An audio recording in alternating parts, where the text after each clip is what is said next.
Hi friends, எல்லாருக்கும் வணக்கம். எல்லோரும் எப்படி இருக்கீங்க?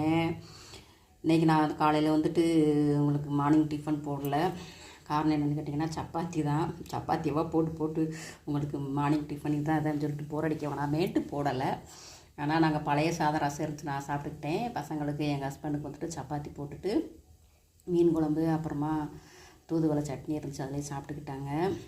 அதனால் உங்களுக்கு வேறு ஒரு வீடியோ போடலாம் அப்படின்னு சொல்லிட்டு வீட்டு காலை வேலையெல்லாம் முடிச்சுட்டு உங்களுக்கு நான் போடுறேன். அது என்னன்னு பார்த்தீங்கன்னா ஒன்றும் இல்லைங்க, சிம்பிள் தான். இருக்குல்லைங்களா, உருளைக்கிழங்கு வந்துட்டு இது மாதிரி ஓரளவுக்கு கொஞ்சம் பெரிய சைஸாகவே வச்சுக்கோங்க.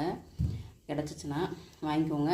வாங்கிட்டு அதை நல்லா கழுவிட்டு தோல் சீவிட்டு இந்த மாதிரி நம்ம சிப்ஸ் எல்லாம் போடுவோம் இல்லைங்களா, அந்த மாதிரி சீவி நான் தண்ணீர் ஆல்ரெடி போட்டு வச்சுருக்கிறேன்.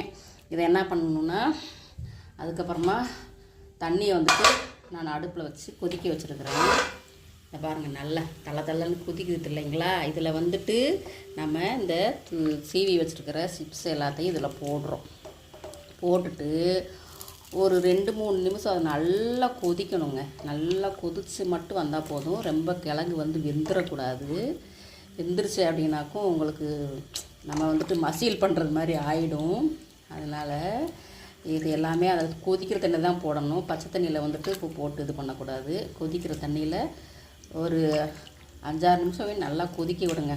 கொதிக்க விட்டுட்டு கொஞ்சமாக உப்பு போட்டுக்கோங்க. அதில் தேவையான அளவுக்கு உப்பு போடுங்க. உப்பு போட்டுட்டு அது கொதித்து வந்ததுக்கப்புறம் ஒரு பீஸ் எடுத்துகிட்டு நீங்கள் இப்படி அமுக்கி பார்த்தீங்க, சும்மா இப்படி நீங்கள் அமுக்கி பார்த்தீங்கன்னா அதை நல்லா அமுங்கணும். இப்படி நல்லா அமுங்கும்போது அடுப்பை ஆஃப் பண்ணிவிட்டு தண்ணியை உடனே வந்துட்டு வடிகட்டிடுங்க. அதிலே போட்டு வச்சிடாதீங்க.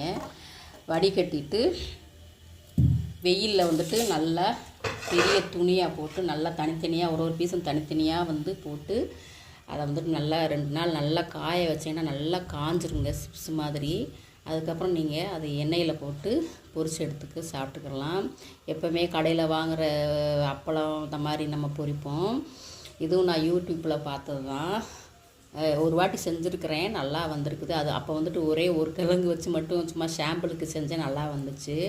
அதுக்கப்புறம் ரொம்ப நாள் கழித்து இதை பண்ணுறேன். ஏன்னு கேட்குறீங்கன்னா, எங்கள் வீட்டில் எப்பயுமே சமைக்கிறதுக்கு எண்ணெய் தட்டுப்பாடு. அதனால் வீட்டில் சண்டை கூட வரும்.